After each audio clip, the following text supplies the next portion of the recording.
right here. I've got a sweeter song than the birds in the trees. Well, I guess you say, Let me hear you. what can make me feel this way? My girl, my girl, my girl, talking about my girl. Hey, my girl. Ooh. Okay, my Motown classics.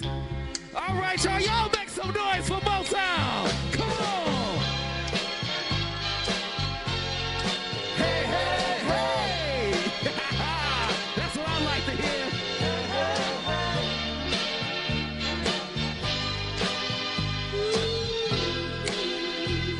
That's right, ladies. What's up? I don't need no money, much of my fame. Hey, hey, hey. I got all the riches, baby. One man can claim. Let me get it real loud, y'all. Real loud. Come Well, on. I guess you say,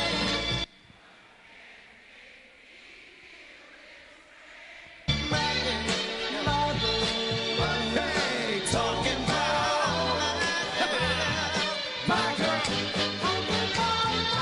I've got sunshine on a cloudy day with my girl. I've even got the month of May with my girl. Talking about my girl. My girl. all right, all right, all right. Had to hit y'all with a little Motown classic. What you think? We got time for one more? We good? Oh, we good. All right, all right, all right, all right, all right.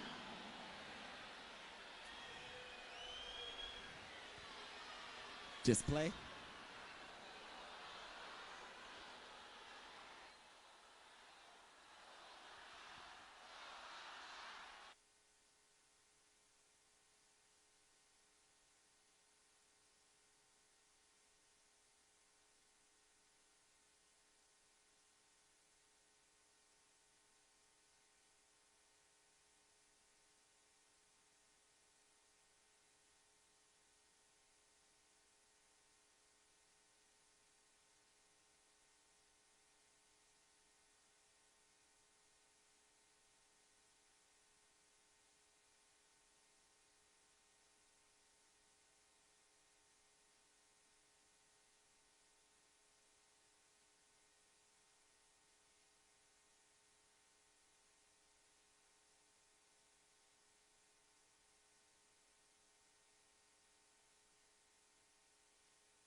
Please welcome former Detroit Lions wide receiver, Hall of Famer, Megatron, Calvin Johnson.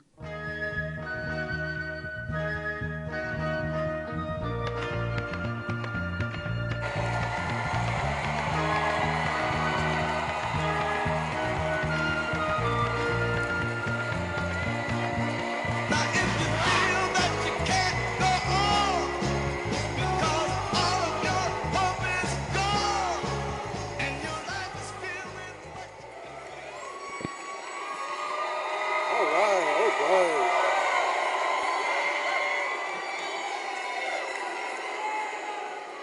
Good evening, everybody. Oh, yeah. Well, how about I say this? What up, though, Detroit? Yeah. Don't lie, I feel you. Well, for those of you who might not know me, my name's Calvin Johnson, Jr.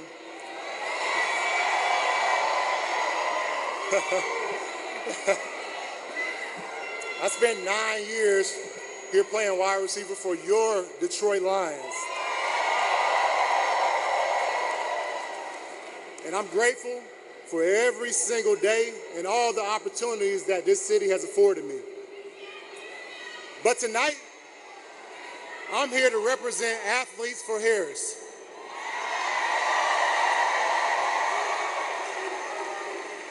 A group doing everything we can to make sure over the next 2 weeks, we elect Kamala Harris as the next president of the United States. When I was playing in Detroit, I got to know this place very well. The people of Detroit are resilient, we're passionate, we're proud, and we know how to get a job done. And we're good looking, you're right about that. Kamala Harris understands that too. She has the same grit, the same fighting spirit. She knows we have pride in the city of Detroit and the great state of Michigan.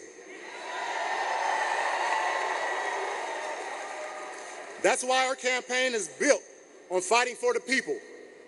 Whether you're a small business owner trying to get started, a doctor trying to care for your patients, or a family just trying to get established, Kamala Harris is running to make life easier for you.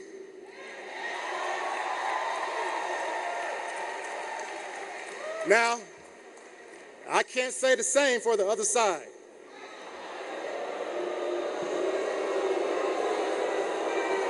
Hey, I'm gonna take a note out of Obama's book. Take it to the ballot box and vote, all right? Now, does it really make a woman's life better to take away her ability to make decisions regarding her own body?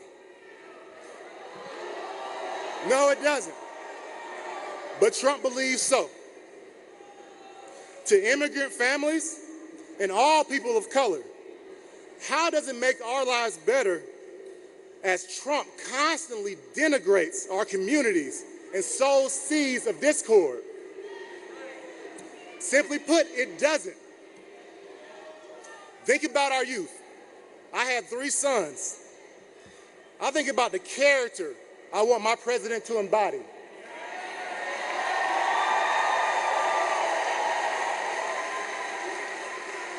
I think about the exemplary character I want set by my president.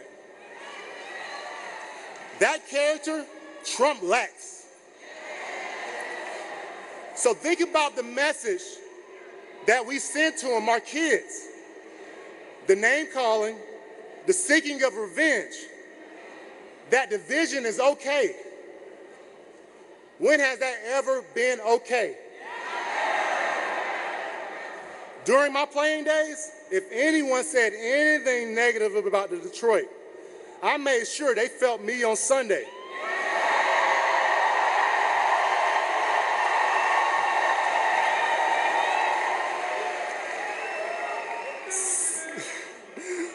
Simply because I had pride here in the work that we did. So Detroit, let's make sure Trump fills us at the ballot box come election day with a vote for Kamala Harris. Yeah.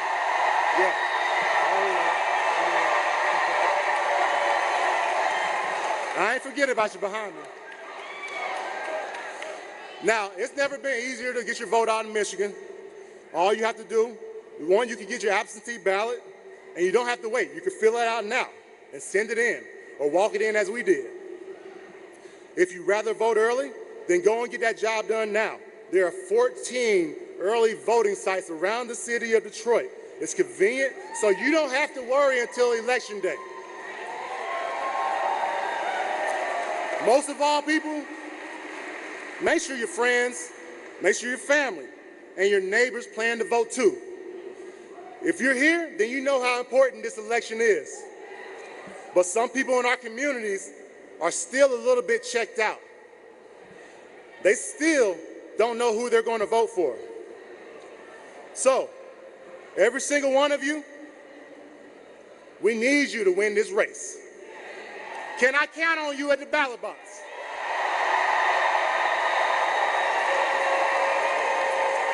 Hey, y'all know how it goes. If Detroit shows up, Kamala will win this race. Simple as that.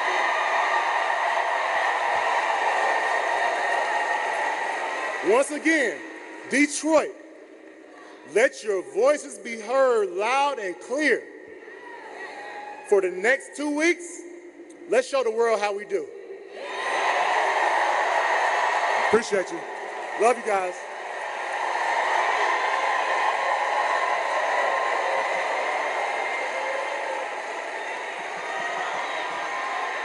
Please welcome Michigan Senator Gary Peters.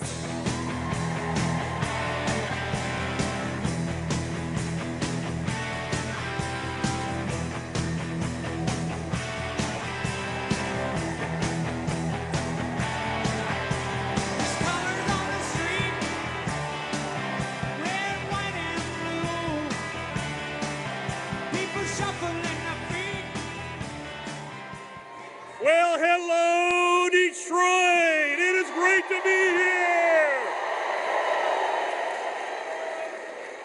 And I want to let you know that I just got the word that Barack Obama is on the ground. He's heading right here, right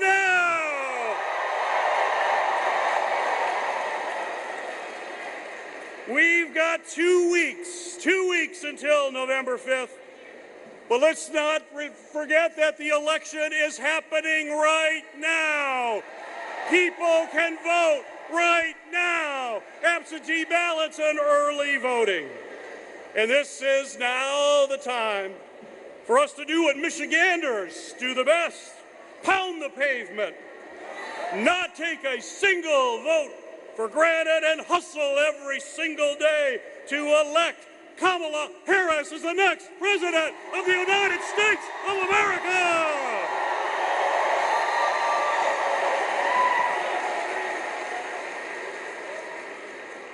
You know, I've known Kamala Harris for a long time. I served with her in the United States Senate. In fact, we sat right next to each other, kind of in the back. We were new kids. And I will tell you, she is an amazing person. I had the chance to see her work. I got the chance to see her passion, and I can tell you she is strong. She is determined. She is smart as hell. And she is going to make an incredible president.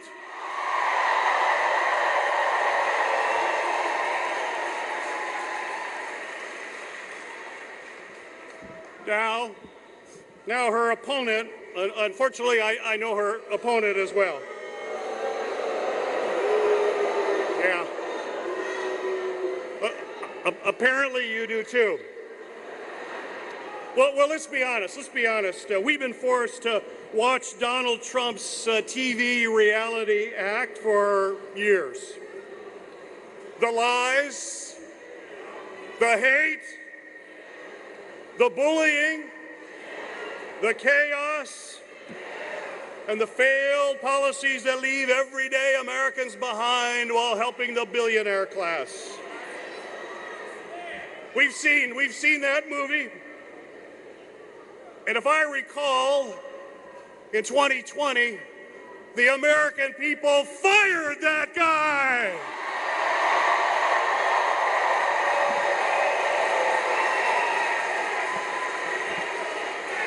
We're not going back. Not going back.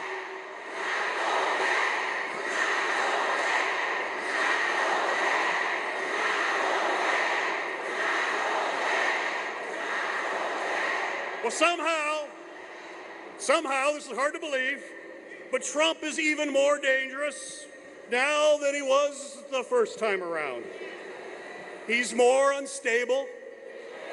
He's more unhinged.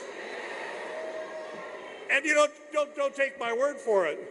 Just watch. I know this is going to be hard, but just watch one of his rallies. Oh my God, that guy is weird.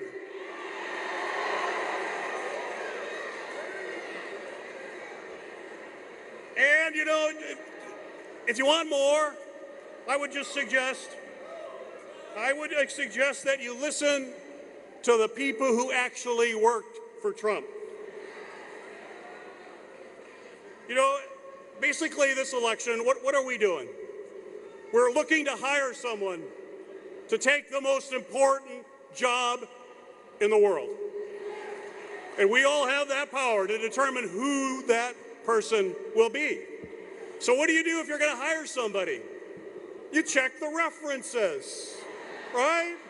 We've all gone through that. You check the references. So, and these are people, let's check some of his top advisors, the people that he picked. And let's take a look and hear what they had to say about that experience. So first, what did his chief of staff say? His chief of staff said Trump is, and I'm quoting his former chief of staff, his #1 aide, quote, Donald Trump is a person that has nothing but contempt for our democratic institutions, our Constitution, and the rule of law. There is nothing more that can be said. God help us. Now, does that sound like a man that you would want to hire to be president? No. No.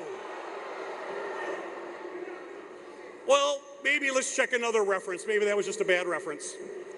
So let's check Trump's attorney general, one of the top law enforcement officials in his administration. He called Trump, quote, a consummate narcissist who constantly, quote, engages in reckless conduct. Does that sound like someone we would hire to be president? No. Okay, let's check another reference. 3 references is good. Let's check the Secretary of Homeland Security under Trump. He said, quote, Trump is, quote, an utter disgrace. His defense secretary called him, quote, a threat to democracy. And the nation's former highest-ranking military advisor called him, quote, a fascist to the core. Does that sound like someone that we should hire? No, that is not what this country needs. We know that. We need a president who will put our country first, above herself, every single day.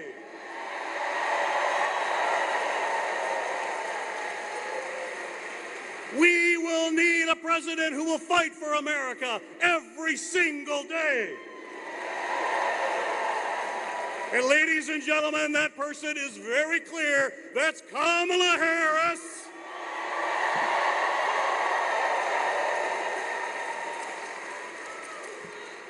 We also need a president who will stand with union workers.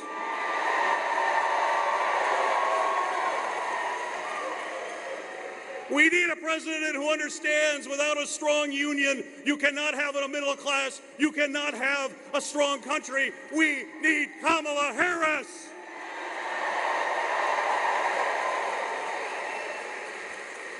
We also need a president who will protect reproductive freedom and make sure that every woman can make decisions about her body. We need Kamala Harris. So there is no question that we must do everything in our power to elect Kamala Harris and Tim Walz and send them to the White House. But let me just say one thing. She also needs a team. She needs a team. She's an amazing woman, and I know it firsthand, but she needs a team. And what she needs is she has to have a majority in the United States Senate backing her up each and every day.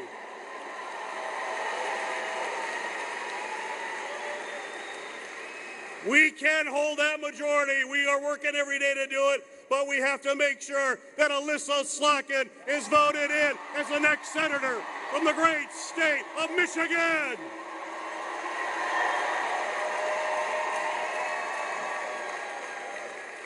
Okay, let's talk then. What do we need to do? We need every one of you to make a plan. You need to return your absentee ballot or vote early, which you can do now at polling places right now all across the city of Detroit. We need every single one of you to make your voice heard this election. Second, that's first. Second, we need you to spread the word. Make sure your friends and neighbors understand what's at stake in this election. And if they're not registered, hey, no problem. Detroit residents can register at all 14 early voting sites in Detroit. And guess what? When you register, you can vote the same day. Your voice can be heard.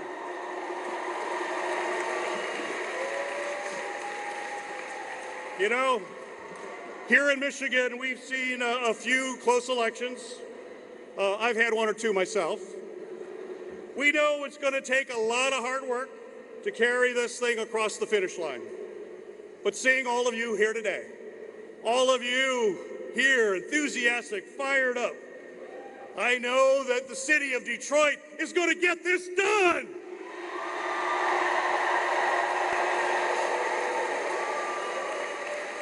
We are not going back. We're going to get up every day and we are going to fight for the future of this country. And as the whole country watches on election night, we are going to be so proud because of all the work we did. And the whole country sees that Michigan is a blue state. Kamala Harris is president. Thank you.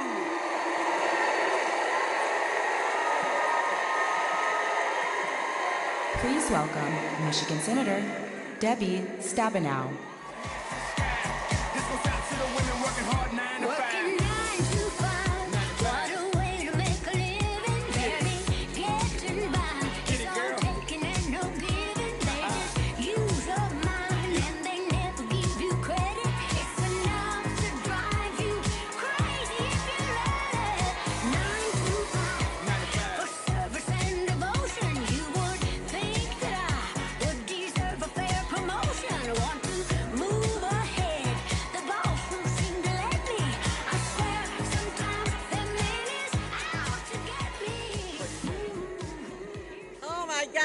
You know, it is so wonderful to see all of you, and I have to tell you, it does my heart good.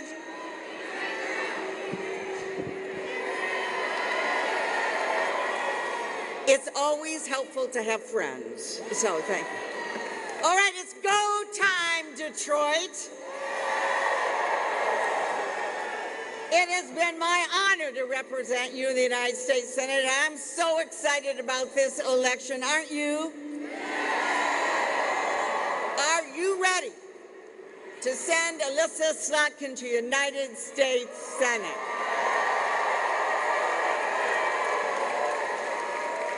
Are you ready to elect Democrats up and down the ballot? And are you ready to elect Vice President Kamala Harris as the next president of the United States? I don't know about you, but Michigan, from my perspective, needs to be the one to send Donald Trump packing for good.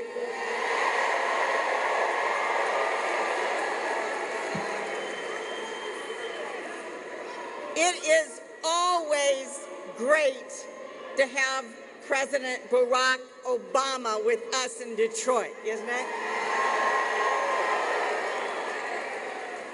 And medic, I'm sorry, we need a medic. Would somebody raise hands? Could we please get a medic for someone? Thanks, everybody. Do we have someone coming? Over here. It's good. Okay. All right. Thank you so much. You know what? I love being in a crowd that cares about each other, right? I mean, we believe in joy and respect and caring for one another, and they don't believe that on the other side, right? Right. So thank you. Thank you for that. But let me just say, wouldn't it be great if every city in America had the talent and the grit and the amazing comeback story that's been achieved in Detroit? I'm so proud of Detroit. I'm so proud of Detroit. You know, I remember when it started, the t-shirt started with Detroit versus everybody, and you know what? Detroit won.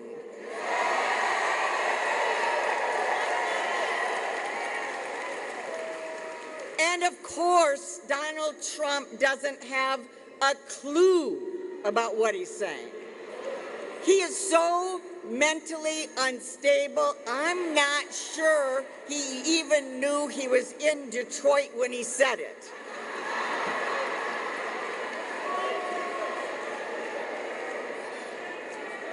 And if he did know, he didn't care. And don't forget, by the way, the comeback story of our auto industry. Donald Trump said, let him go bankrupt.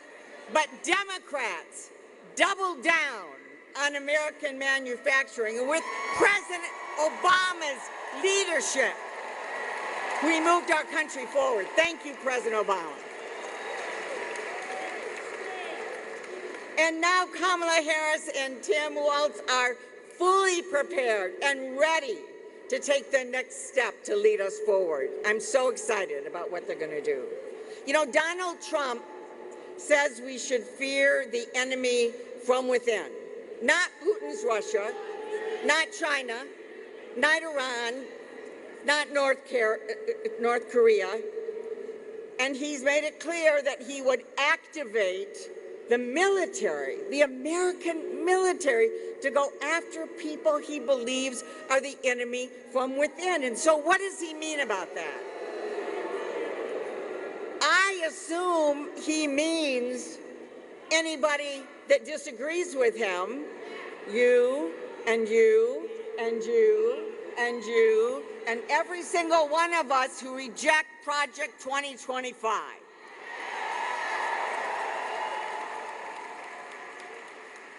But let's be clear. We know who the real enemy from within is, and it's Donald Trump.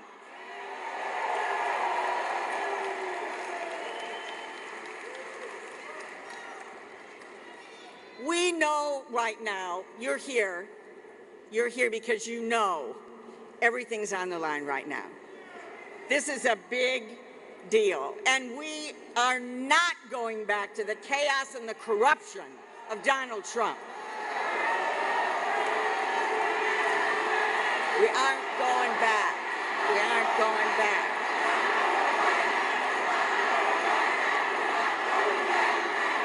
We are not going back. That's right. Vice President Harris and Governor Tim Walz are going to turn the page, thank goodness. And they're going to move us forward joyfully, respecting everyone, protecting our freedoms, creating opportunity for everybody to be able to work hard and get ahead.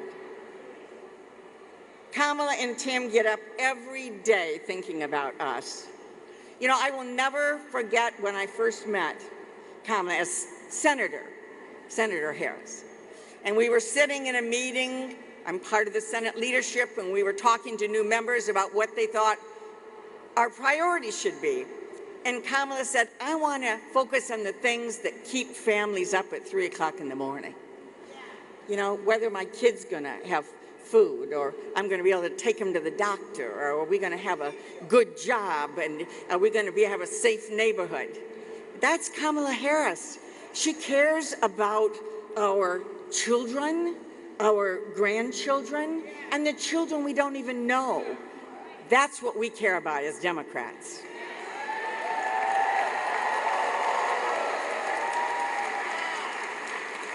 And Donald Trump gets up every day and only cares about himself. So this is the moment, everybody. This is it. This is the moment. How many people have already voted? All right. How about your mom or your dad or your kids or your neighbor or your friends? We got more work to do, right? And we're going to do it. We're going to do it. This is an all hands on deck moment for all of us. And I just want to say, because we're from the car state, you know, we put America and the world on wheels, and I'm so proud of Michigan. I'm so proud of Michigan for doing that. But here's what we know. When you want to go forward, you put the car in D. And when you want to go backwards, you put it in R. We're not going back. We're not going back. We're not going back. We're not going back. We're not going back. We're not going back. We're not going back. We're not going back. We're not going back. We're not going back.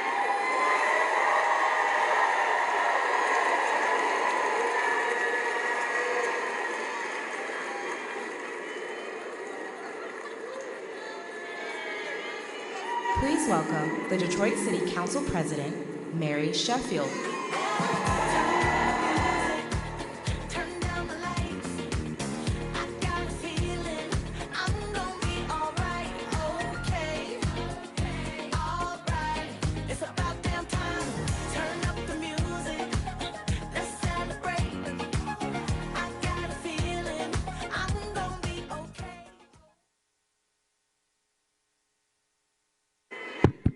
Detroit!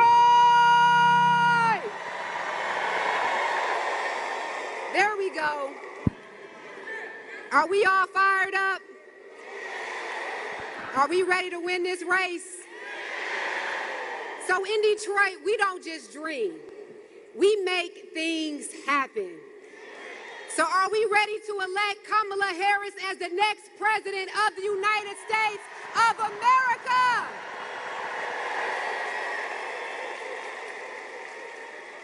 So listen, Detroit, we have just 2 short weeks before this election.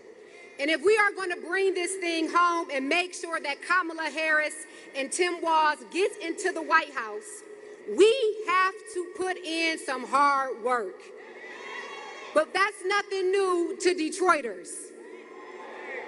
What I know about Detroit is one thing, and that is that we will work hard.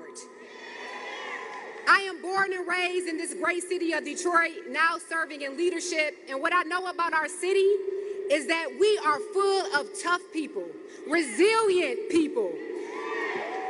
We don't back down from a challenge, and we are built for moments like this.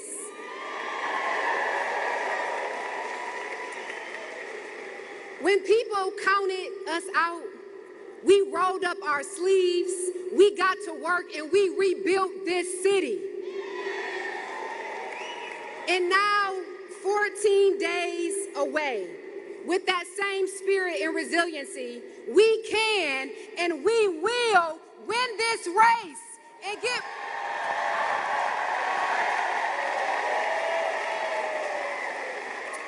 I don't know about you all, but I'm not going back. Detroit is not going back. Michigan is not going back. Our country is not going back. Let's say it again. We're not going back.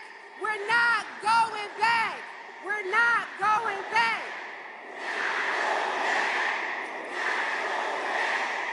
But hold on, you all. Guess who else is not going back?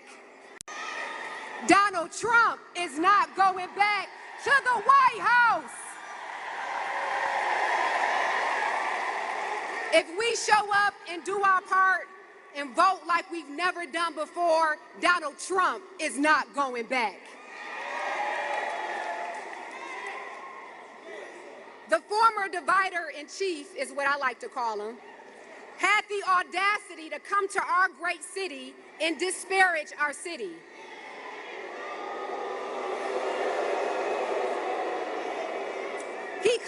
believe that if Kamala Harris became the president, that the whole country would be a mess like Detroit. Well, I got news for Mr. Trump. If the rest of the country had the heart of Detroit, its grit, its resilience, its spirit, we'd all would be better off.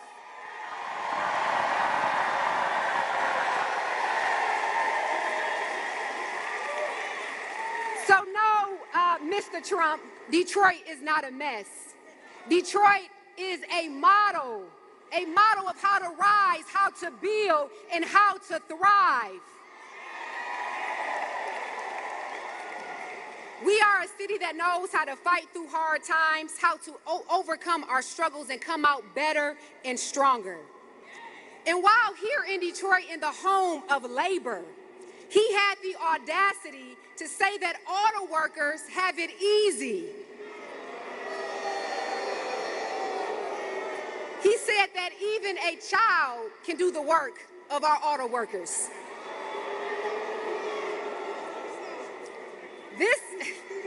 That's right. This just shows how out of touch Donald Trump is with everyday working class people in this city. Detroit auto workers have been the backbone of our economy. And we in Detroit, we stand with the brothers and sisters of labor who have built this country, who have sustained this country.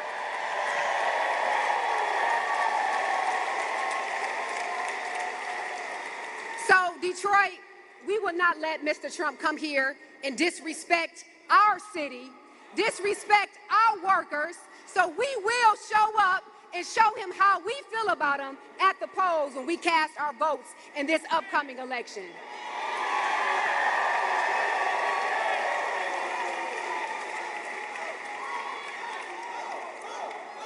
Vote, vote, vote, vote, vote, vote, vote, vote.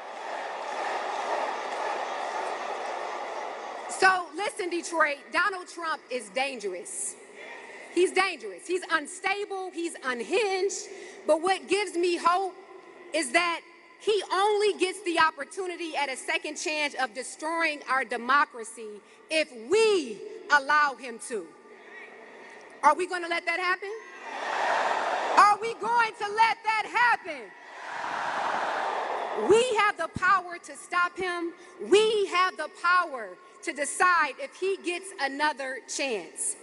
And just as Detroit served as the arsenal of democracy during World War II, Detroit is once again positioned to protect the democracy of this nation and across the globe. And this time, the weapon and artillery that we will use is the dynamic power of our vote, because we know that the path to the White House goes straight through Detroit.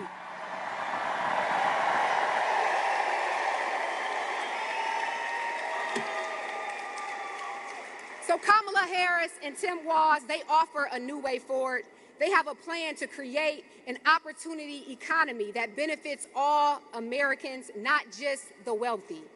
We must all do our part, Detroit, in this last 2 weeks to ensure that everyone has a plan to vote. Early voting is open right now in Detroit. Someone just say right now. Right now.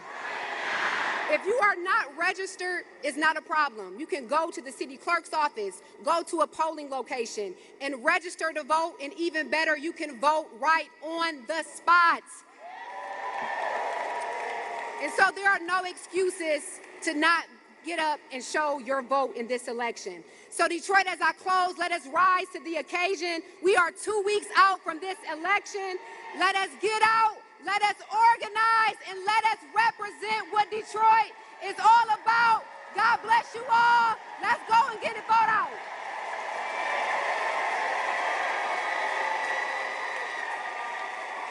Please welcome the Governor of Michigan, Gretchen Whitmer.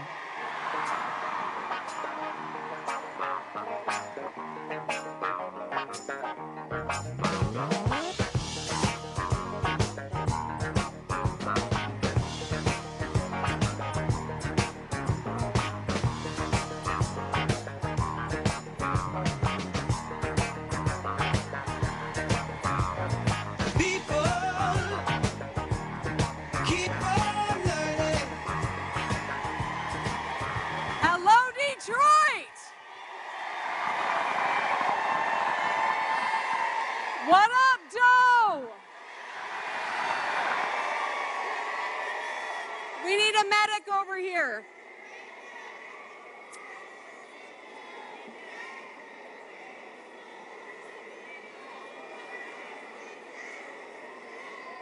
Let's give the person a little bit of room. We need another one over here. Okay, we need 2 medics.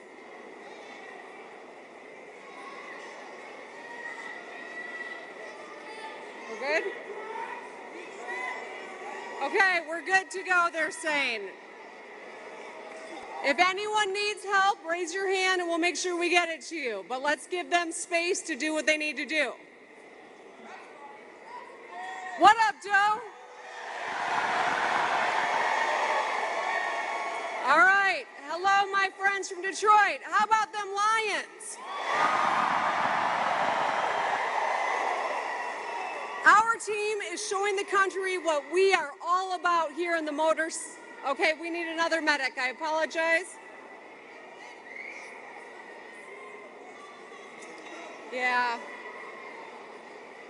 Okay, where the sign is waving there, we need some assistance.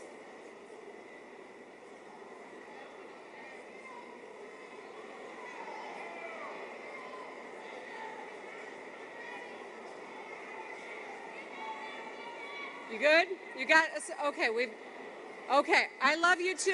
Let's stay safe and help one another. Yeah, okay. So our Lions, let me go back to the Lions, right? All right, our team is showing the country what we're all about here in the Motor City and in the great state of Michigan. We play hard, we work together, and we get shit done, right?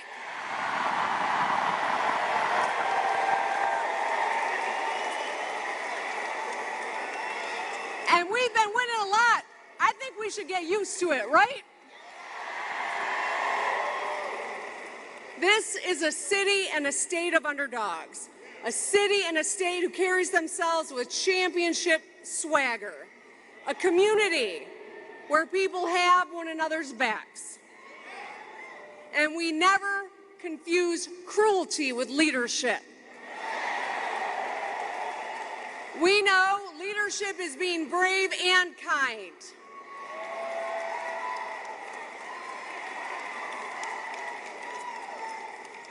This is the place that will elect Kamala Harris, the next president of the United States.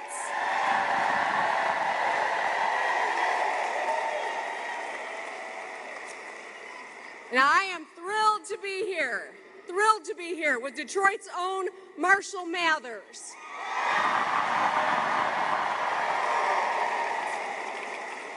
Now, we all know Eminem produced a hell of a show at the Michigan Central Station in Corktown, am I right? And of course, I am thrilled to be here in Detroit, my beloved, favorite city, who also happens to be hosting someone I've admired for a long time, someone I've always looked up to, one of my all-time heroes, Barack Obama.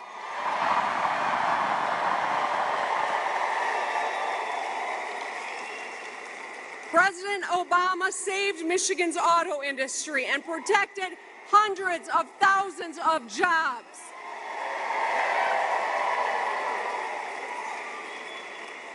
And he is here because he knows how important Michigan is and how important this election is that we elect Kamala Harris as vice president, as a senator, as attorney general, as a county prosecutor. Kamala Harris has had one client her entire life. We the people.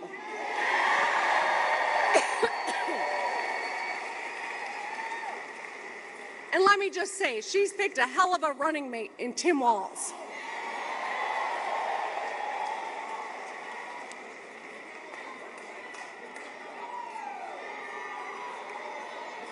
Together, Kamala Harris and Tim Walz are going to work to make a real difference in your life. They propose plans to lower our costs, to grow our economy, and to protect good-paying jobs and our fundamental freedoms.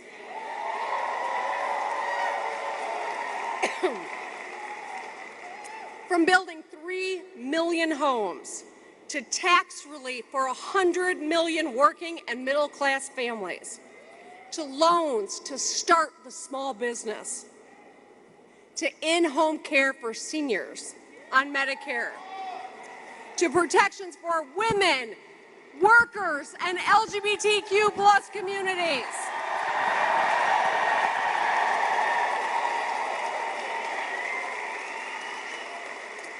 They will fight for us because they have lived lives like ours.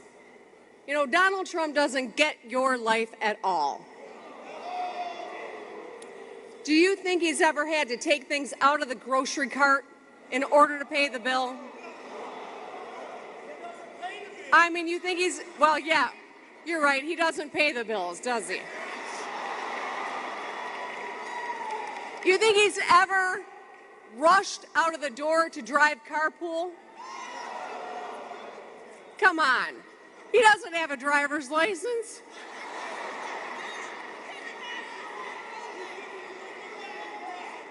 You think he's ever shoveled a neighbor's walkway? I mean, you all know he doesn't even own a shovel, right? This guy has no idea what you go through every single day. He will say whatever it takes to get himself elected. And once he is, he'll do nothing to help you or your family get ahead.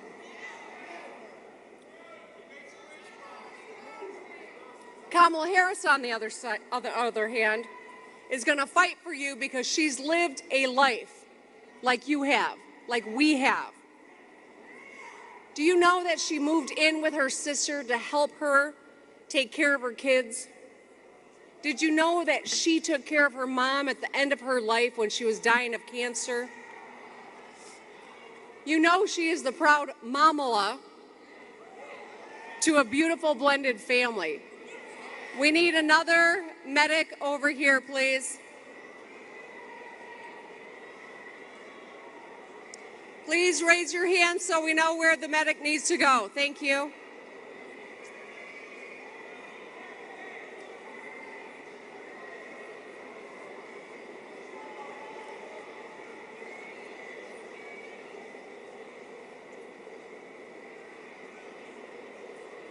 Has the medic reached the person in need?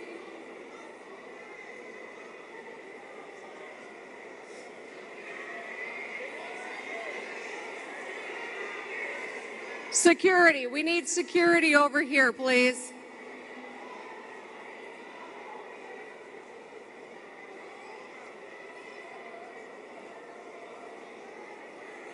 Oh, I'm sorry, they need a gurney.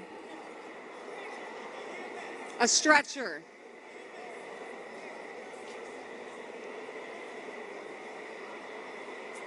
Okay, if everyone can just, it's okay. It's okay. The help is getting there. I love you too. So listen, what we need in the White House is someone who understands our lives. Someone who understands how hard it is day to day. Someone who understands every person deserves a path to prosperity and dignity and full fundamental rights. You know, Donald Trump talks a big game, but he doesn't deliver. You all remember when he told us not one auto plant would close? The truth is, 6 closed when Donald Trump was president. He failed us. He crashed our economy, and he lost 280,000 Michigan jobs. It cost us dearly, and we cannot let that happen again, so we are not going back.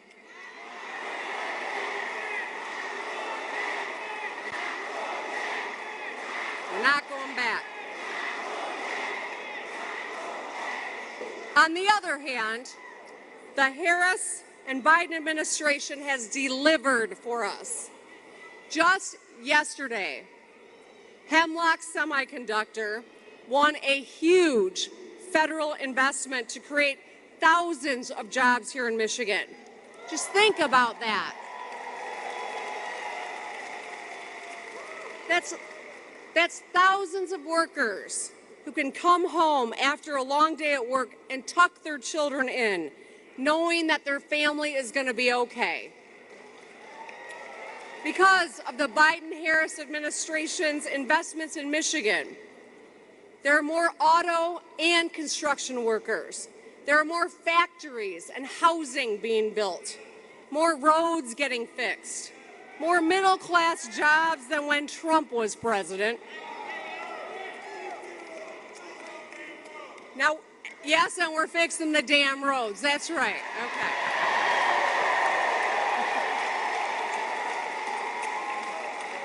Now, we still have a lot of good work to do, but places like Detroit are moving forward, and Donald Trump just doesn't get that.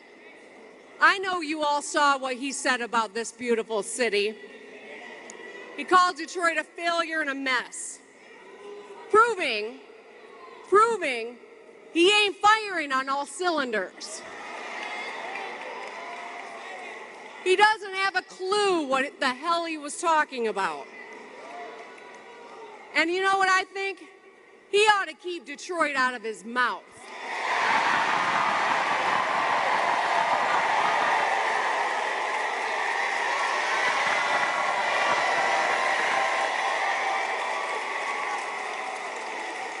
There's a woman with a t-shirt on that says, "Make America Detroit Again."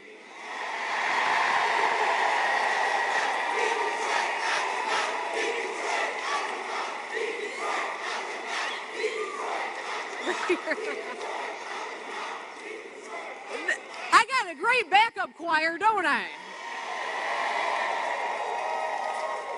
You know, this is a proud American city defined by grit and hustle. And these might be characteristics Donald Trump doesn't even know about.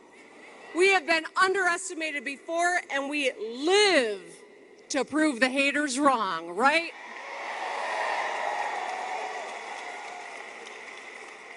You are all here because you know the stakes. But not everyone does. And we got some work to do. You know what really changes people's minds or gets them to turn out to vote is when they hear from their neighbors or their family members or their coworkers or their fellow parishioners. Medic? We need a medic over here, please.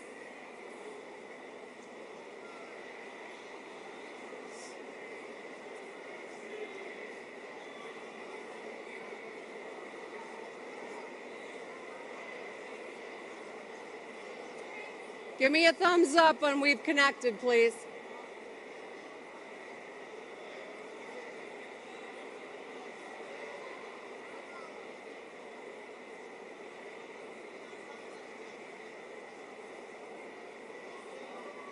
Okay. Let's thank all the first responders who are helping us out, all right?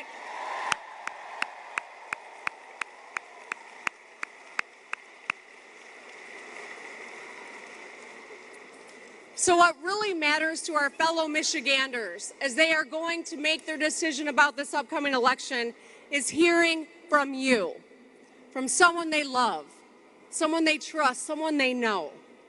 And that's why you, the people, have the real power in this election. The way we win this thing is by talking to people and sharing why we're voting. Your voice is the power, and never forget it.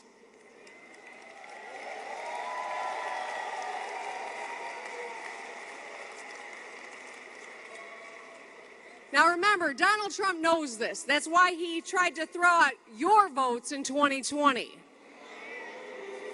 He knows that when Detroit shows up, he loses. And he's about to find out Detroiters don't play.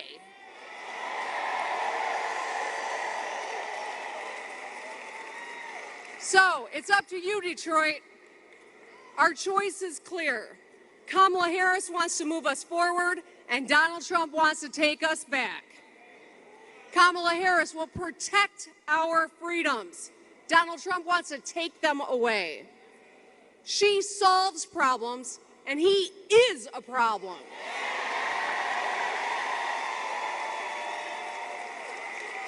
So, Detroit, let's make sure the world hears us come Election Day. Let's get out the vote, and let's make Kamala Harris the next president of the United States.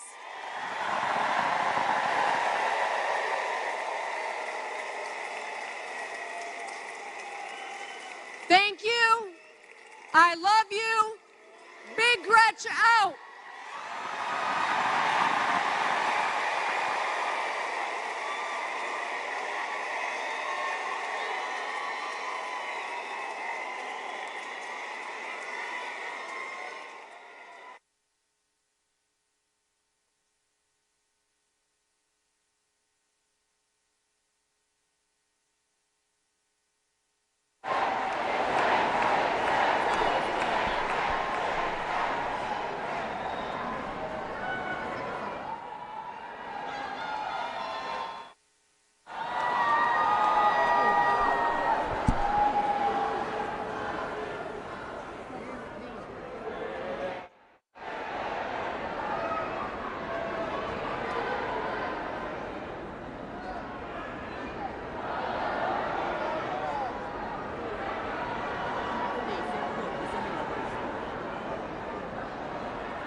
We've had a lot of people passing out, having medical emergencies because it's been a long day.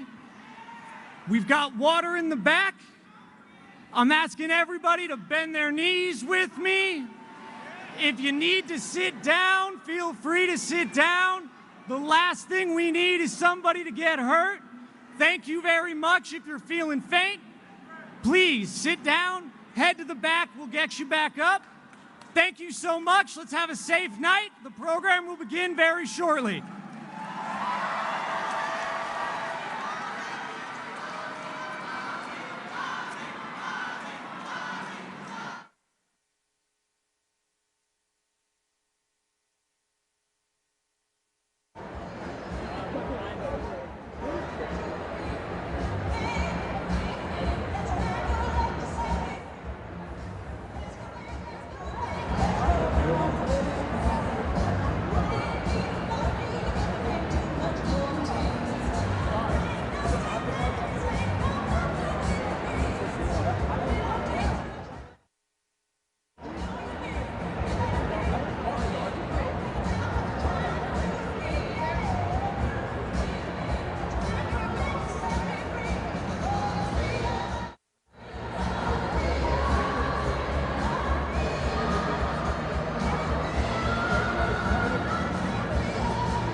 Please welcome to the stage field organizer Ian Brox.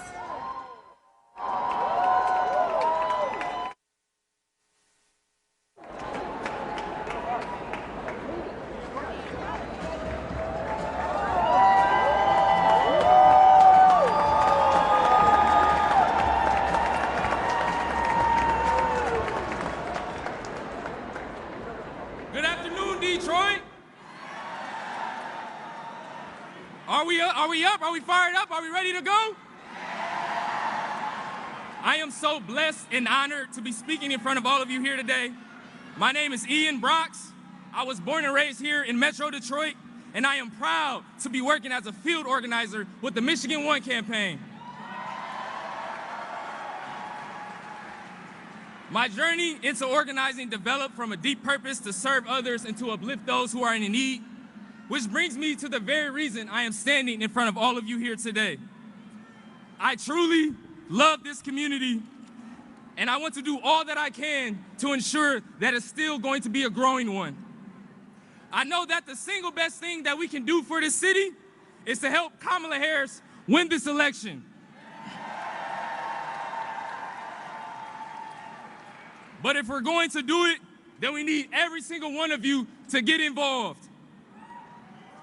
Every day we are reaching out to Michiganders about the choice that they have in this election, and right now we need your help. There are so many ways that you can lend a helping hand. You can make calls. You can knock doors in your neighborhood. You can walk right into a field office and ask an organizer, what do they need? But unfortunately, there are still a lot of people who have not made up their minds about this current election, and they're not going to be convinced by another ad or another email. They are going to get out and vote because of people like you and me. So with that being said, politics is not a spectator sport. If you're excited about Kamala Harris, but you're worried about the other side, then it's not enough to watch the polls and stress about the news. We need to put down our phones and to join the team. So I'm here to ask each and every one of you, will you help us win this race?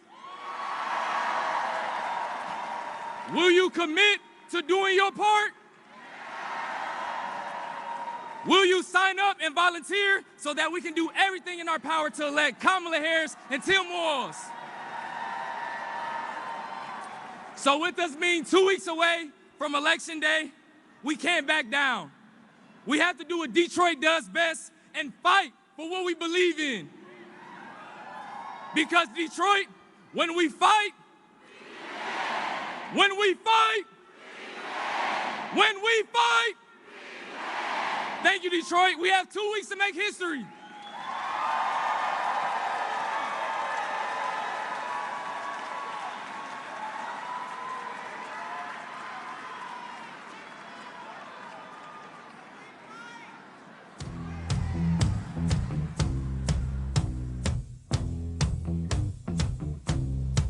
I'm gonna fight 'em all. A seven-nation army couldn't hold me back. They're gonna rip it off, taking their time right behind my back. Hello, Detroit. Can't hear. Can you hear? Can you hear? Can you hear? Okay. I'm going to eat this mic. My name is Alyssa Slotkin. I am so proud to be your nominee for the U.S. Senate. I am so happy to be here tonight. Detroit, you're looking frickin' good. You're looking good. Word on the street is we have now hit 12,000 people. So I just want to say, we all know why we're here. We know the mission. We know our responsibilities. We've talked about it. We've cheered about it. We've rallied about it. And we know that our country has a choice to make in 14 days. and we know what we're going to do to help the country turn the right way in that path in the woods, the way we divert. We know what we have to do. We have to elect Kamala Harris as our next president.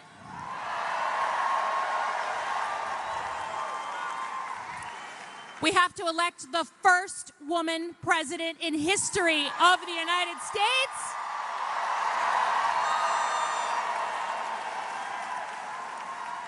And we're going to do it because Michigan is the center of the frickin' universe right now.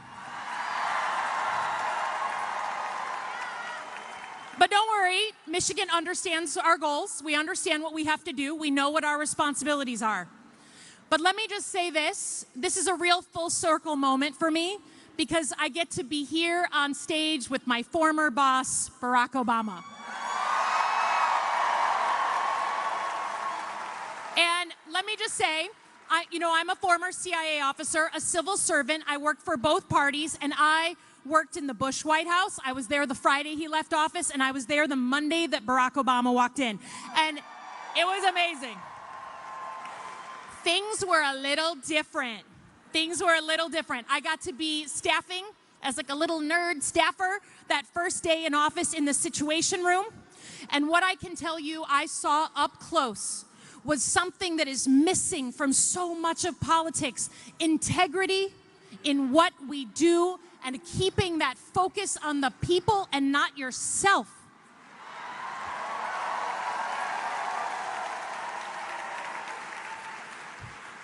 I also got to experience that lawyerly kind of inquisition that he did to you as a staffer to make sure you knew your stuff. I sat there, right, thank you. I sat there as he would just grill me and grill me and grill me. And what he focused on was the objective facts of a situation, not the politics, not what he should do, but what was right for the American people. I got to see it up close and learn from that.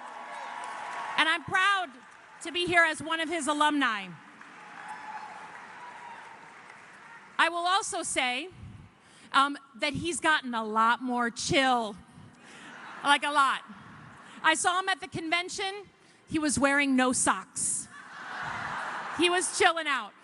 So it is nice to see him. I saw him backstage. He is ready to go. He is ready to fight in this election.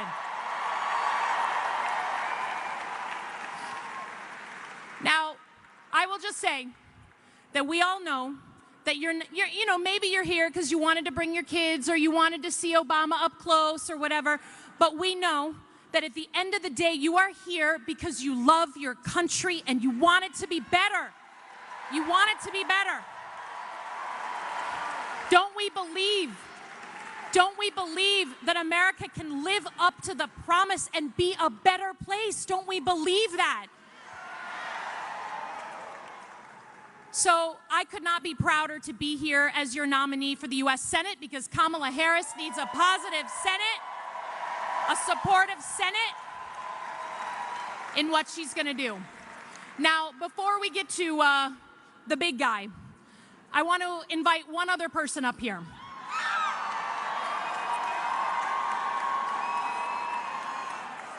Someone who defines pure Michigan, someone who has brought attention to Detroit, someone who believes in our state, who believes in our teams, who believes in Michigan to his core, and has shown the whole world what Detroit and Michigan can do.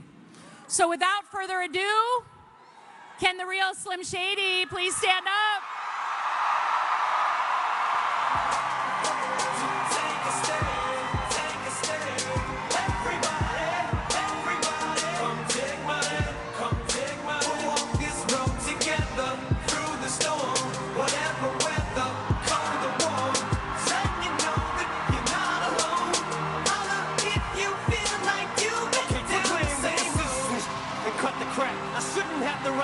In the rhythm for you to know it's a rap. You said you was king, you lied through your teeth. For that, your feelings instead of king. Detroit!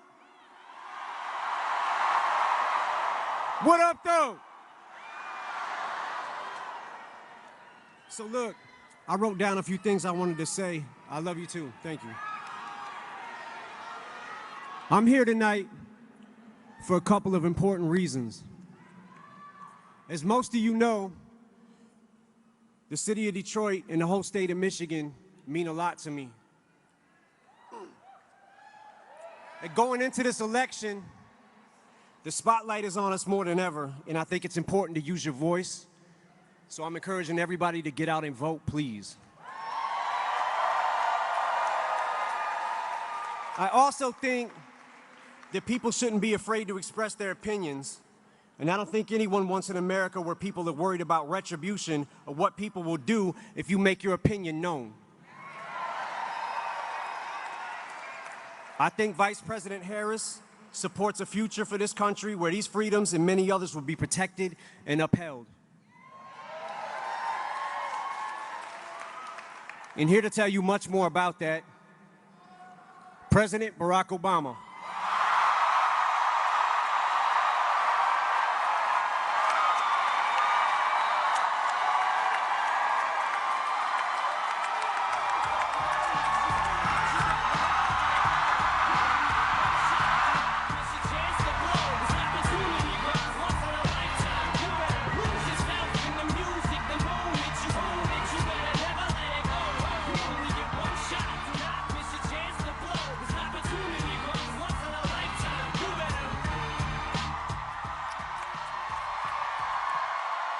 Hello, Detroit!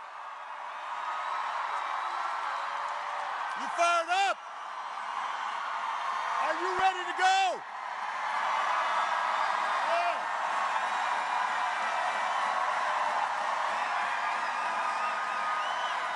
Hey, I've got to say,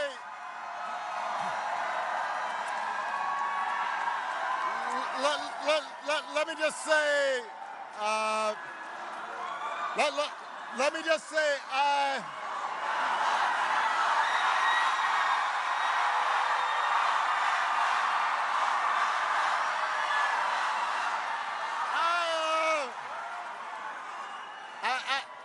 I gotta say, you know, I have done a lot of rallies, so I don't usually get nervous. But I was feeling some kind of way following Eminem.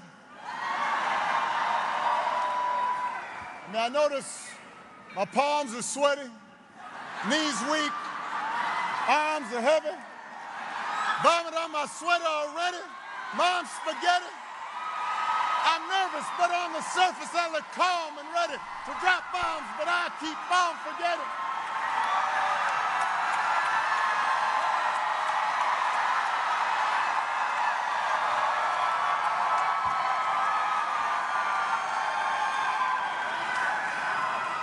Dun, dun, dun, dun, dun, dun, dun, dun, dun, dun, dun. I thought Eminem was going to be performing. I was going to jump out. Love me some Eminem. I love you back. All right. I love you back.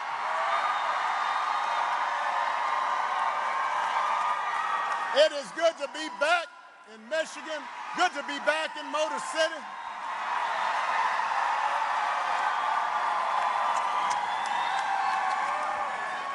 Now, I heard there was another rally here on Friday night, but it was a little smaller than this one. Don't boo now, vote. Don't boo. I'm telling you right now, don't boo. They can't hear your boos, but they can hear your votes.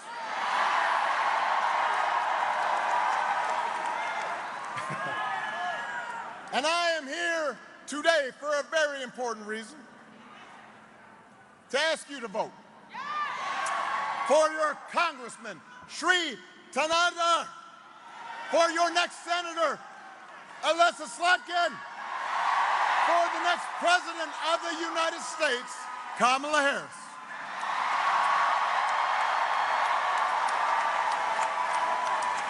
And I know you've heard this already, but it is worth repeating.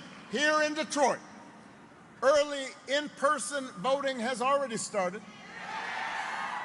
If you are not registered, you can do it right before you vote at any early voting site. Early in-person voting begins all across Michigan on October 26th. And if you have an absentee ballot, just go ahead and return it. Don't be waiting. Just go ahead and do that. Find out where to vote early, where to register. If you need to find out where there's a ballot drop box near you, all that information's at iwillvote.com/Michigan. All right, and then you help your friends and family make a plan to vote too. Because together, Detroit, we have a chance to choose a new generation of leadership in this country. To start building a better and stronger and fairer and more hopeful America. And let me tell you, your vote is going to matter. Because we know this election is going to be tight. And it's going to be tight because a lot of Americans are still struggling. I miss you too, but hold on. We can catch up later. As a country, hold on a second. As a country, we've been through a lot together these last few years. There was a historic pandemic, and it wreaked havoc on our communities and our families and our businesses. Disruptions from the pandemic then caused prices to hike, and that put a strain on family budgets. And people started feeling like no matter how hard they worked, they're just treading water. So I get why people are looking to shake things up. I understand that. But what I cannot understand is why anybody would think that Donald Trump will shake things up in a way that is good for you. Because there is absolutely no evidence that this man thinks about anybody but himself. I have said it before. Donald Trump is a 78-year-old billionaire who has not stopped whining about his problems since he rode down his golden escalator 9 years ago. And when he's not complaining, when he's not doing some strange tweet, he's trying to sell you stuff. I mean, who is hawking merch when they're running for president? I mean, he's trying to sell you golden sneakers. He's trying to sell you a $100,000 watch. Says it's made in Switzerland, but nobody really knows. And then, listen up, my favorite is the Trump Bible. Don't boo. Don't boo, vote. Gideon gives the Bible out for free. He wants to sell you the Word of God, Donald Trump edition. He's got his name right there next to Matthew and Luke. And I'll give you one guess where those Bibles are made. He's Mr. Tough Guy on China, except when he can make a few bucks. Listen, you cannot make this stuff up. If this was a routine on Saturday Night Live, you'd be all like, no, that's going too far. But it's all true. And the reason he's doing it is because all he cares about is his ego and his money and his status. He's not thinking about you. For him, power is nothing more than a means to his ends. He wants the middle class to pay the price for another huge tax cut that would mostly help him and his country club buddies. He doesn't care if he costs women their reproductive rights because he figures it won't make a difference in his life. And this is the most important thing. Now, I want everybody to listen up. Donald Trump wants us to think that this country is hopelessly divided between us and them. And us, for him, is the, quote, real Americans who support him. And everybody else who doesn't, that's them. That's the enemy. And he does this because he understands that dividing people, making people angry, that boosts his chances of being elected. So that's his mindset. Those are his intentions. And then there is also the question of his competence. Now, y'all have an example of competence in your outstanding governor, Gretchen Whitmer. That's what competence is, getting stuff done. On the other hand, have you seen Mr. Trump lately? He's out there he'll give like 2.5-hour speeches, just a word salad. You don't know what the heck he's saying. The other day, he had a town hall meeting. Now, I've had a lot of town hall meetings. And the point is that you're supposed to listen and then answer questions from your constituents. About 45 minutes into it, he just said, you know what, I don't feel like taking questions no more. And then he just played music for half an hour. He's just up there swaying to Ave Maria and YMCA. Can you imagine if Alyssa or I or Gretchen did that? Now, I will say our playlist might be better. I'd have Lose Yourself on there.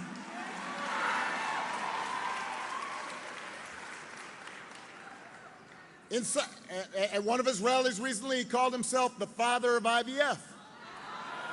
Now, I have no idea what that means, and you don't either. He said January 6th was a day of love. Made it sound like Woodstock. Made it sound like Coachella. Here's the point, Detroit. If your grandpa was acting like this, you'd be worried. You'd call up.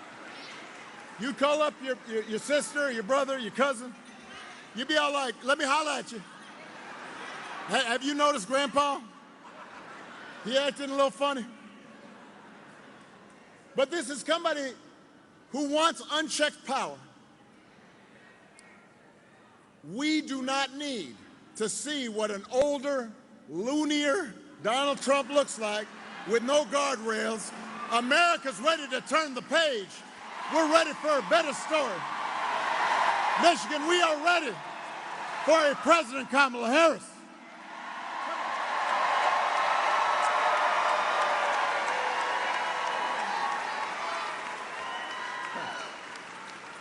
And the good news is Kamala Harris is ready for the job. This is a leader who has spent her life fighting on behalf of people who need a voice, need a champion, somebody who was raised in the middle class. She worked at McDonald's when she was in college to pay her expenses. She did not pretend to work at McDonald's when it was closed.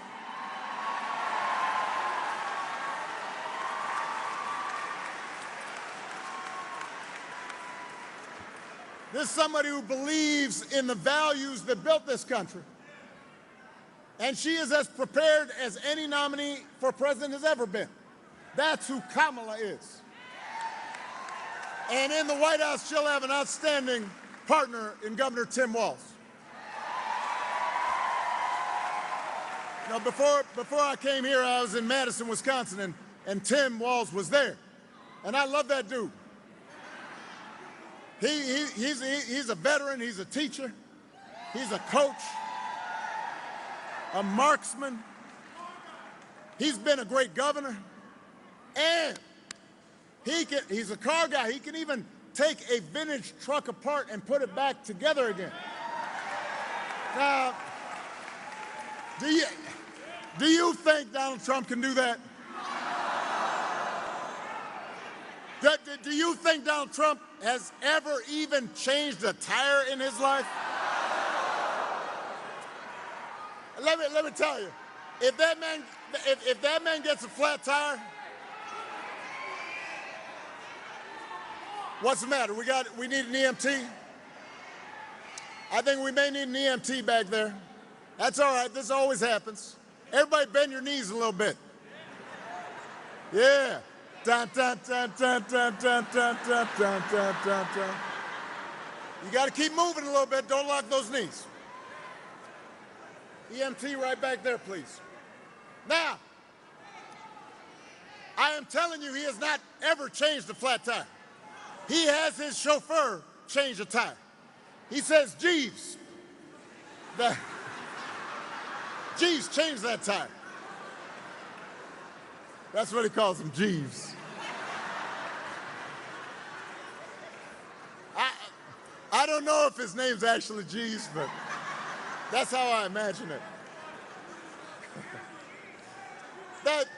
The point is, if you elect Kamala and Tim, they will not be focused on their problems. They'll be focused on your problems. They can see you and relate to you because they've lived like you have. And they understand that too many folks in Michigan and across the country are still struggling to pay the bills. Now, understand, wages are steadily growing. Inflation is slowing. But the price of everything from health care to housing to groceries is still too high. And that hurts. The question is, who's actually going to do something about it? All right, y'all already know the answer, but let me give it to you anyway.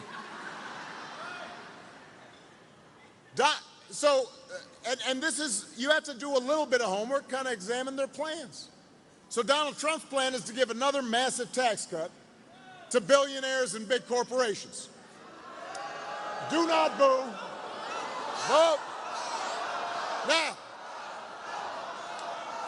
Now, I'll be honest with you. I've been talking to people around the country, and sometimes I hear people say, well, you know, yeah, I know Trump's kind of goofy, but I do remember the economy when he first came in, it was pretty good.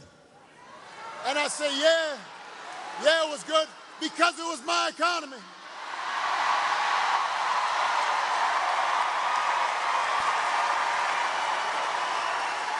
I know y'all remember it. I know folks in Detroit remember it. I spent 8 years cleaning up the mess that the Republicans left me. Y'all remember the auto industry in America was flat on its back. They didn't want to lift a finger to help. And we made the investments to reopen those factories and put people back to work. And by the time I left office, I handed over to Donald Trump 75 straight months of jobs growth. Yeah, the economy was good because we did the work. And all he did was give a tax cut to people who didn't need one. Drove up the deficit in the process. Now he wants to do it again. Do not fall for that okey doke. Don't be bamboozled.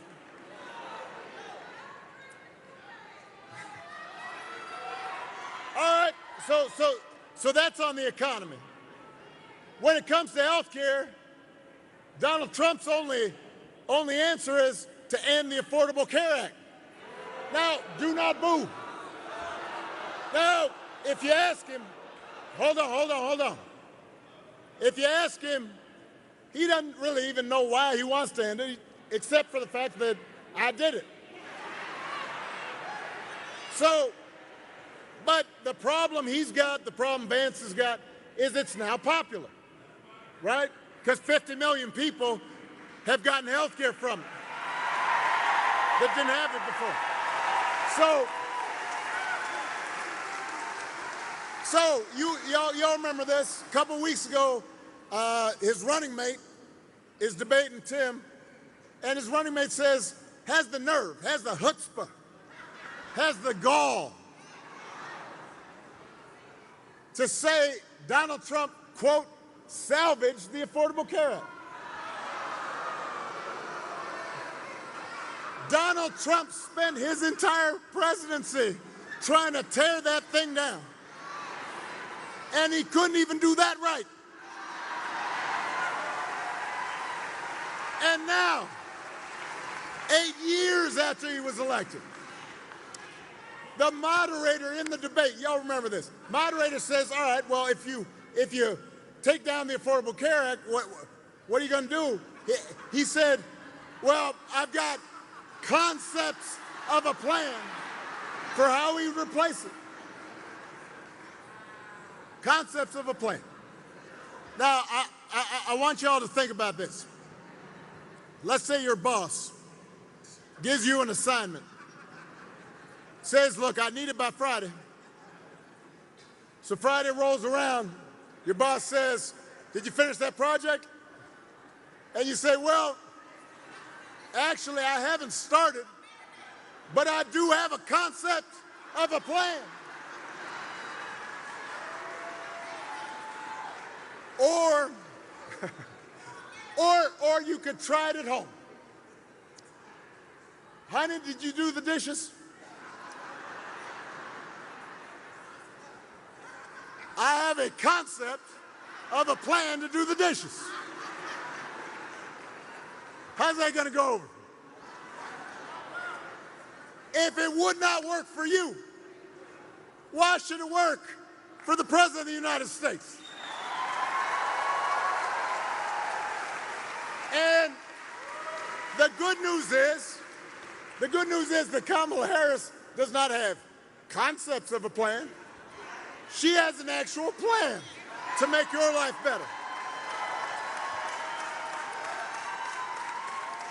To bring down the cost of things like groceries.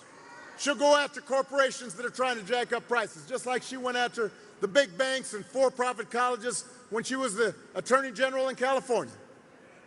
To lower housing costs, Kamala is going to cut red tape and work with state and local governments and the private sector to build 3 million new homes. She'll give first-time home buyers up to $25,000 to help with a down payment. Concrete plans. To lower health care costs, Kamala's already worked with Joe Biden to bring down the cost of insulin and more than 50 prescription drugs. She's going to do more. As president, she will not stop working to limit out-of-pocket costs and protect your care. And instead of giving more tax cuts to billionaires, raising prices on working families, Kamala's going to give a tax cut to people who need it. 100 million working class and middle class and working people here in America. You know, that's who Kamala is. That's what she stands for, not concepts of a plan, but actual plans. Now, if you challenge Trump or Vance on these quote-unquote concepts, then they'll fall back on one answer. This is their go-to about everything. Blame immigrants. He wants you to believe that if you let him round up whoever he wants and ship them out, all your problems will be solved. Now, hold on a second. Listen up. There are going to be a couple times where I really want to key in on this, because this is a big issue that's driving a lot of folks to think about voting for this guy. So I want everybody to pay attention, and I want you to say this when you're talking to folks who are concerned about immigration. Immigration is a real issue at our borders. We are a nation of immigrants, and we are a nation of laws. And we have to make sure the system works the way it's supposed to, and it's orderly. That's true. But here's the thing I don't understand. him and Vance are always talking about, well, Kamala, you've been vice president for 4 years. Let me tell you something. Wasn't Donald Trump president for 4 years? Wasn't he in charge for 4 years? If rounding up and deporting millions of desperate people, many of them who are women and children, if that's the answer to everything, why is it that the number of undocumented immigrants basically stayed the same when he left office as when he took office? He did not solve the problem, and I'll tell you why. Because he does not have a real plan. He has concepts of a plan, and it's a mean and ugly plan designed to make people resentful and angry. So I'll tell you what an actual plan is. There was an actual plan to bring order at the border and fix our immigration system. A bipartisan deal that Kamala Harris supported, even though it was written by one of the most conservative Republicans in Congress. It was ready for a vote.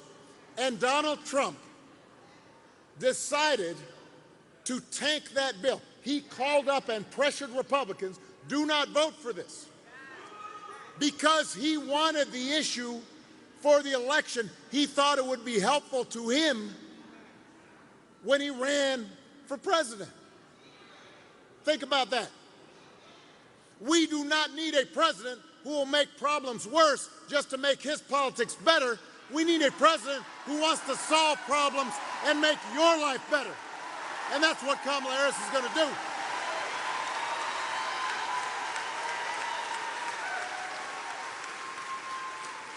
And to help her do it, she will need a Senate full of public servants like Alyssa Slotkin.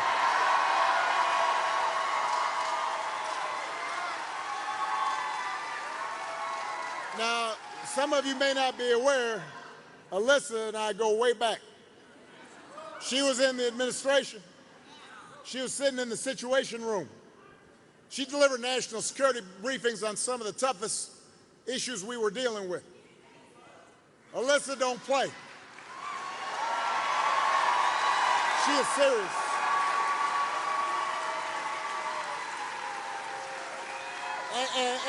And on some of these key issues, I'd have her negotiate on my behalf because she understood when you had to compromise and when you had to stand firm. And in Congress, she's been working on the issues that matter to you, like bringing down the cost of prescription drugs and bringing supply chains back to the U.S. and creating good jobs right here in Michigan, working with state government. This is the kind of person we need in Washington, because presidents can't do it alone. She will help Kamala and Tim get stuff done.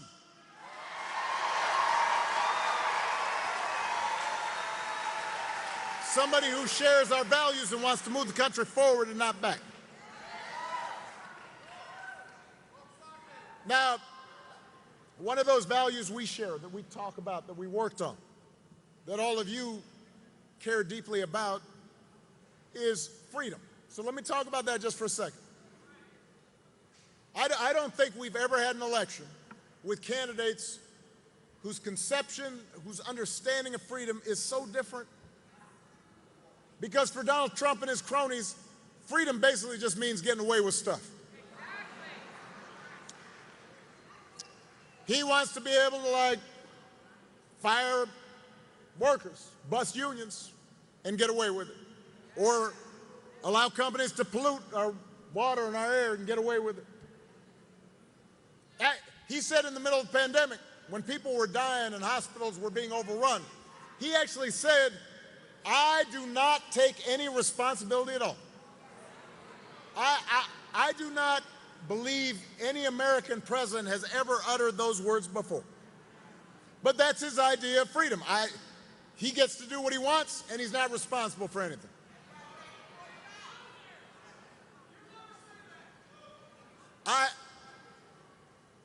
We have a broader idea of freedom. We believe in the freedom if we're willing to work hard to provide for our families. We believe in the freedom to breathe clean air and drink clean water and send our kids to school without worrying if they're going to come home. We believe that true freedom gives each of us the right to make decisions about our own lives. And it requires us to recognize that other people have the freedom to make different choices. You know, I've always said on tough issues, let's take one of the toughest. There are good people of conscience on both sides of the abortion divide. And I respect anybody whose faith tells them this isn't something they can support. But if we believe in freedom, then we should at least agree that such a deeply personal decision should be made by the woman whose body is involved and not by politicians.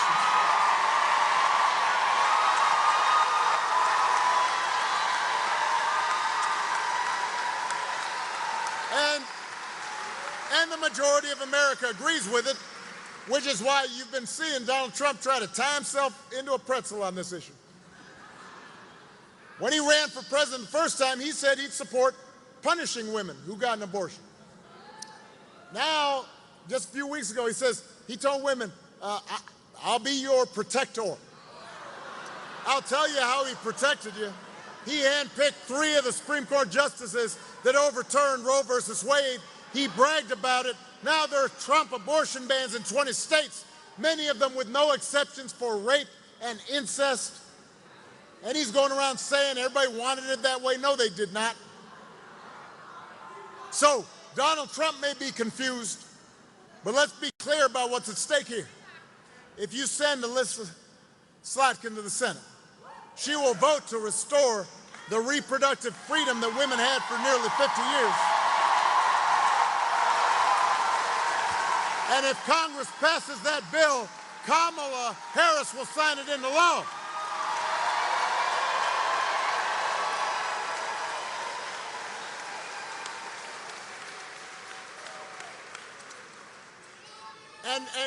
And that is just one example of how elections matter. And I want to spend a little time on this. Don't worry, I'm almost done. Hey,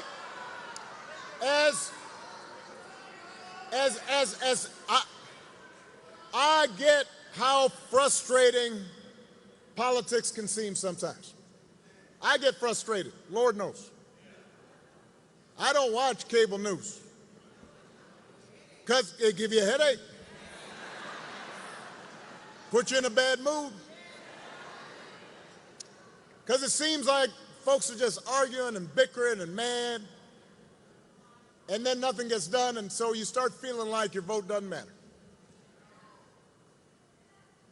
But, in fact, your vote does matter, because your vote can make your life a little bit better or a little bit worse. Now, people sometimes, I think, have the wrong idea. Politics is not going to solve all your problems. Poverty will still exist, even if Kamala Harris and Tim Walz get elected, because it's a hard problem.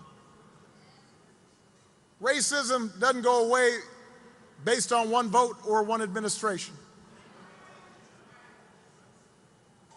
Those things don't stop overnight. The way you make progress is by making things better a little bit at a time, and then over time, those little differences become big differences. And so, look, I'll use an example. Because over 8 years, Alyssa, myself, others worked really hard, and we got a lot of stuff done, but there's a bunch of stuff I didn't get done.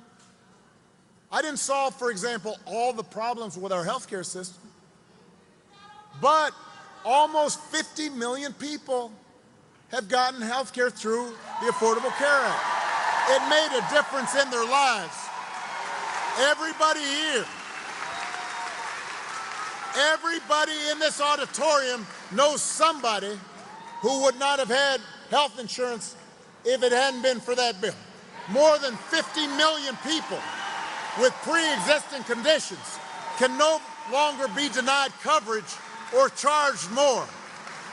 Before that passed, if you had a kid who got sick, even if they got cured, the fact that they had gotten sick before, that they had a pre-existing condition, they might not have been able to get insurance. So no. Look, I'm using this as an example to tell you that a little bit of change for the better makes a difference. I'll give you another example that nobody talks about anymore. And I don't know why we don't talk about it. When I was president, in my second term, and we had been dealing with, we had seen like the H1N1 virus and the Ebola virus, and I talked to scientists, and they said, look, with globalization, with travel, growing populations, at some point we're going to have a big pandemic. So I said to my team, I said, look, the same way we plan for hurricanes and tornadoes, we actually have to plan for a pandemic. So we put together a whole playbook, talked to the experts, we got all the agencies together. We said, if a pandemic happens, here's how we are going to deal with the public health system. Here's how we're going to deal with the schools. Here's how we're going to accelerate vaccinations. And here's how we're going to explain it to people so people can understand it. We've practiced it. So when Donald Trump comes in, just like I handed him a good economy, I handed him this playbook,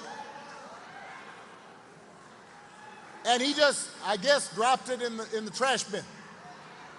3 years later, a pandemic hits. Now, I want to be really fair and accurate on this, all right? No matter who was president, COVID was going to be a crisis. No matter who was president, people were going to die and get sick, and there were going to be businesses that shut down for a while, and travel restrictions, because this is something that hadn't happened for 100 years. But if you look at right across the border in Canada, their per capita death rate from COVID was 60% lower than here in the US. Now I want you to do the math. Over 1 million people died during the pandemic here in the US. 60% is 600,000 people. That's people's grandparents, people's parents, co-workers, friends. Some of those folks might be alive if we have a competent president who actually is paying attention and doing their homework and actually trying to make things better, as opposed to telling people, go ahead and inject bleach. That might work. So do not tell me that your vote doesn't matter. If somebody in your family, in your neighborhood, your coworker tells you it don't make a difference, then you've got to tell them, no, having somebody who's competent and sees you and cares about you and thinks about you, it makes a difference. It'll make a difference to them. They may not always know it.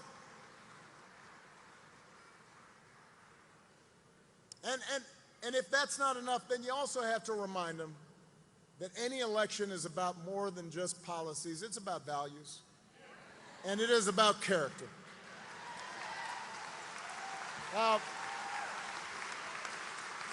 some of you know, growing up, I didn't have a father in the house. But I was lucky enough to have people around me, a stepfather, my grandparents, teachers, coaches, and most of all, my mom, who tried to teach me the difference between right and wrong, and who showed me what it meant to be honest and be responsible and to work hard and be accountable and treat other people the way I'd want to be treated. And I won't lie to you. You know, when I was a teenager, through young adulthood, I did not always live up to those values the way I should have, and I made mistakes, and I tried to learn from them. And I internalized those values, and I tried to live up to them, and I tried to pass them on to my kids. And I suspect most of you grew up the same way. And one of the most disturbing things about this election, about Trump's rise in politics, is how so many of us, even good people that we know, seem somehow suddenly to be willing to set aside values that we were taught. I mean, the day after the 2020 election, thousands of mail ballots were being counted right here in this convention center. And because Donald Trump was willing to spread lies about voter fraud in Michigan, protesters came down, banged on the windows, shouting, "Let us in, stop the count." Poll workers inside being intimidated. Earlier this month, we learned that someone on Trump's campaign told the lawyer to, quote, to find a reason to try to throw out votes, quote, even if it's BS. Hey, do not boo. Later, hold on. Later, the same staffer said, quote, make people riot. All because Donald Trump couldn't accept losing. Right now, we just saw one of the deadliest couple of hurricanes down in North Carolina, Florida. And while Biden and Harris are comforting families and trying to get aid, and FEMA workers trying to go out there, Donald Trump is making stuff up, saying that, oh, they're diverting emergency funds to immigrants, and that they're not giving it to Republican counties. And so suddenly FEMA workers, emergency workers trying to help desperate people, are worried about their own safety, and people aren't applying for aid. When did that become okay? No, look, I know you know the answer, but I want us to think about this. No matter where you stand on the issues, why would you go along with that? If your co-workers acted like that, they wouldn't be your co-workers for very long. If you had a family member who acted like that, you might still love them, but you wouldn't put them in charge of anything. You wouldn't trust them. And yet, when Donald Trump lies or cheats or shows utter disregard for our Constitution, when he calls service members who died in battle losers, when he calls fellow citizens vermin, we make excuses for it. We act like it's okay. Or at least those who say they're supporting him, they say, well, you know, he's just joking, or it's not that serious, or what, you know, as long as we win, that's how politics is played. No, it's not. And I've noticed this especially, you know, a while back I said this, and some folks were all, you know, asking me questions about it, where I said, look, especially some men seem to think Donald Trump's behavior is somehow a sign of strength. You know, no. Look, I want to be clear.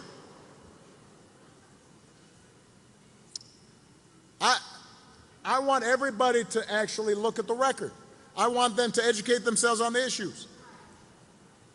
I have friends who have voted Republican in the past. I do not think one party has the monopoly on all wisdom. But when I hear folks saying, yeah, I'm thinking about voting for him just because, and I say, what? And they say, well, I don't know, he seems strong. He seems tough. I saw him at the UFC fight.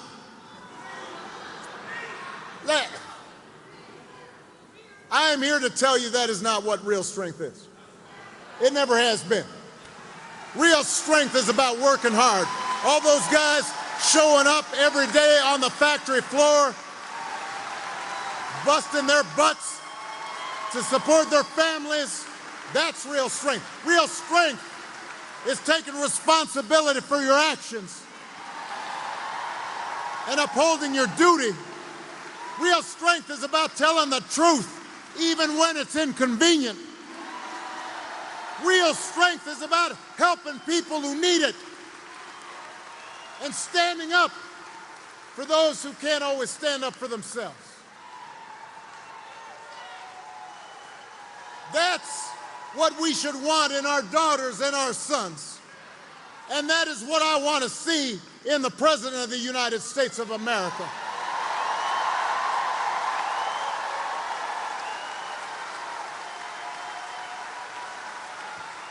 And the good news is that you have candidates to vote for in this election who demonstrate that kind of character, who know what real strength looks like, who will set a good example and do the right thing and leave this country better than they found it. And that is the choice in this election. It is not just policies that are on the ballot. It is about who we are. It is about what we stand for. So whether this election is making you feel excited or scared or hopeful or frustrated or anything in between, do not sit back and hope for the best. I know I'm the hope guy, but don't just hope. Get off your couch and vote. Put down your vote. Put down your phone and vote. Vote for Kamala Harris as the next President of the United States. Vote for Tim Walz as the next Vice President of the United States. Vote for Alyssa Slotkin and this whole incredible Michigan Democratic ticket. Get your friends and family, neighbors, co-workers to do the same. Because if enough of us make our voices heard, we will leave no doubt about the outcome of this election. We will leave no doubt about who we are and what America stands for. And together we will keep building a country that is more fair and more just and more equal and more free. That is our job, Detroit. That is our job, Michigan. That's our responsibility. Let's get to work. Thank you, Detroit. Thank you, Michigan. God bless you.